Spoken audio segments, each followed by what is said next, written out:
This is Basak Toprak, originally with Citibank for 19 years before joining JP Morgan. She's now the executive director of coin systems for JPM. JP Morgan has had a huge role in the Ethereum network, and they have been building blockchain solutions since 2015. Now, this video should be of interest to anyone who holds a crypto utility coin for payments. This is the competition, taking market share from the cross-border payments pie. JP Morgan Coin is live, but now they have launched beyond a walled garden. This is a new shared ledger for multiple banks to use, and it's called Partior. It's very similar to Ripplenet, but they've introduced the concept of a deposit token. This deposit token will be under the same reliance that existing reserve requirements are given to banks. It's not backed one-to-one. It will be programmable. Yes, it is also meant to be interest-bearing, and it is subject to be also insured. They also envision that it will be held by non-customers of the bank. It's a private blockchain of JP Morgan, and it settles through atomic settlement. I've created a montage of clips from a 30-minute talk to hopefully save you as much time as possible. Have a listen. What is triggering the need for digital forms of money? One, a drive towards tokenization. And two, again, as we discussed today, there is a need to improve cross-border payments. Tokenization of real-world assets may reach $16 trillion by 2030, which is a 50-fold increase, representing 10% of global GDP. And cross-border payments today need to become more efficient and less costly. We estimate that using digital forms of money, such as MCBDCs, can reduce costs by 80%. By extension, we estimate that commercial bank money tokens in digital form can replicate similar savings. Under Onyx, we focus on re-architecting the way we process movement of information, money, and assets. An example of single bank ledger is our live product, JPM Coin system. JPM Coin is essentially a blockchain deposit account where JPM acts as its own ledger. It is not a stable coin. It's a regular bank deposit on a new form of technology. This deposit product currently helps our clients move US dollar funds across their own or participating accounts near real time on a 24/7 basis. Moving on to shared ledgers. Shared ledgers is when we expand beyond a single bank environment to a shared ledger environment. This allows for multiple institutions to interact with each other using common standards on the same network. An example of this is Partior. Partior is an independent clearing and settlement platform funded by JP Morgan, DBS Bank, Temasek, and recently joined by Standard Chartered. So, what is a deposit token? Deposit token is a demand deposit claim against the issuing bank by the token holder. We believe a native token would be more efficient versus a non-native token. What do we mean by this? A native token is represented on the blockchain, where the blockchain is the ledger, as opposed to being a mirror of an off-chain platform. The tokens themselves are programmable, but there is also potential to interact with smart contract protocols for institutional applications, such as borrowing and lending. And this is really powerful when you have multiple entities, participants, and you need automated application of common rules. We believe that deposit tokens should not be confused with stable coins, and they should not be part of the same regulatory framework. The simultaneous transfer of money versus asset can be established through what is called atomic settlement, if the cash and the asset are sitting on the same ledger. If you look at the regulations today, there is no definition of a deposit token. So there needs to be recognition that this is an extension of a bank deposit product sitting on a new technical infrastructure.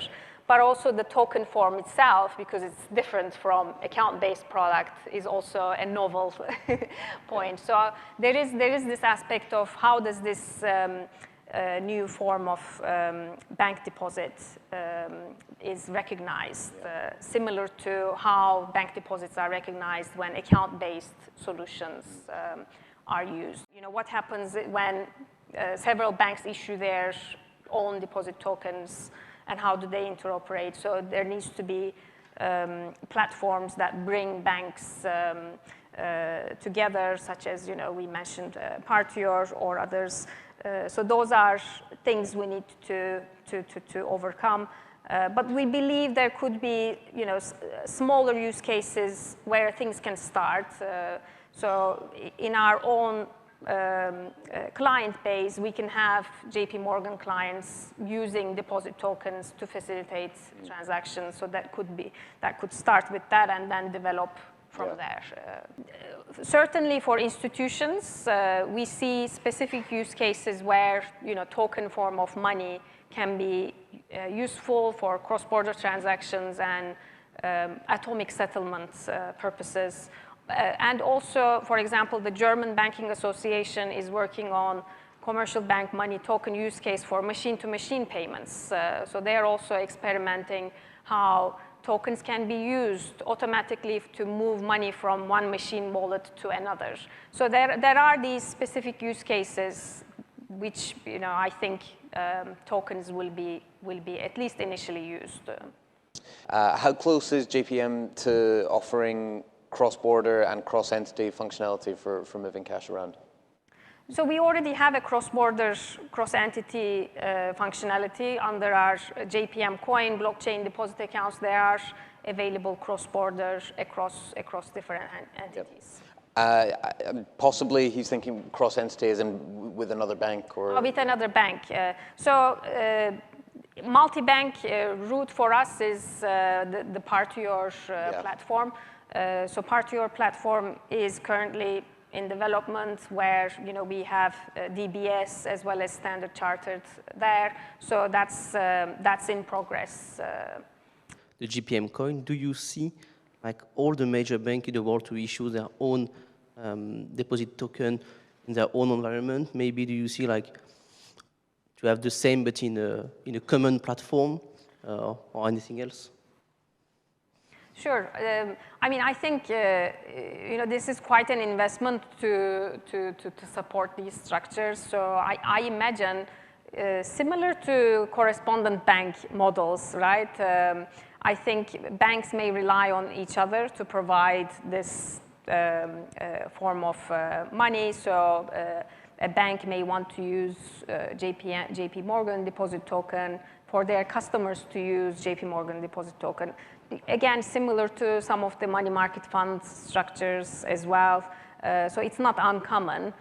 So I don't think all banks will be issuing their own token form anytime soon. Over time, it may happen. But I think there will be options to get there through different models, such as correspondent bank type models. You said the Partior platform that you're building. I'm just curious, what's the underlying blockchain that you're being used on that? That was my first question. Yes, EVM compatible blockchain. Yes, okay. It's a private network. Okay. And then my second question, so when I first read the deposit token kind of paper that you put out, it does seem like it's more of a play on obviously the commercial money bank. So it's really pitting kind of stable coins versus, or what we've kind of talked about as USDC kind of public stable coins versus the deposit tokens.